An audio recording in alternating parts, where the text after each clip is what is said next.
It's the weekend. My family is going on a picnic near the river. In the morning, we get ready. Mom prepares the sandwiches. Dad washes the fruit. My sister and I put the picnic basket in the car. When we arrive, Dad goes fishing. Annie plays rope skipping. Mom reads a book. I fly a kite. At midday, we all have lunch. Then we clean up and go back home. What a great picnic day! It's the weekend. My family is going on a picnic near the river. In the morning, my mom makes sandwiches while my dad washes the fruit. My sister and I put the picnic basket in the car. Then we all go to the river. When we arrive, Dad goes fishing. Annie plays rope skipping.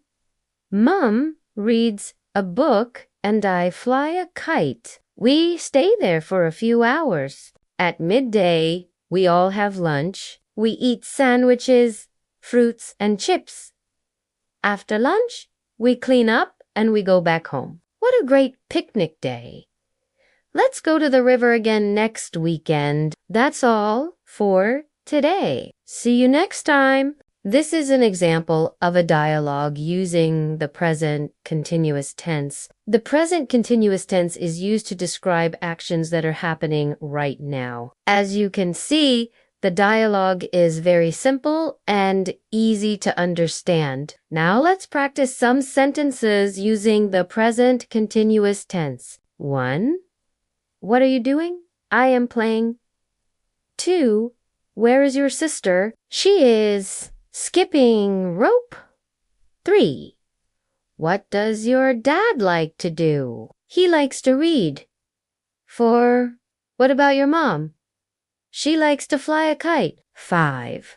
What do you like to do at a picnic? I like to eat. Okay, now it's your turn. Write 3 sentences about what you like to do at a picnic. Use the present continuous tense. If you need help, you can ask your teacher or your classmates. Remember, a picnic is a fun activity that you can do with your family and friends. You can play games, eat delicious food, and enjoy the outdoors. Now, let's review some vocabulary related to picnics. A picnic is a meal that you eat outdoors, usually on a blanket. A picnic basket is a basket that you use to carry food and drinks to a picnic. To prepare food means to make food ready to eat. A sandwich is a food that consists of 2 slices of bread with something in between, such as meat, cheese, or vegetables. Fruit is the sweet and often juicy edible part of a plant that contains seeds. A kite is a toy that you fly in the wind. To skip rope is to jump rope. To clean up means to make things neat and orderly. A river is a natural flowing water course. We hope you enjoyed this lesson. If you want to learn more, please subscribe. Thank you for watching.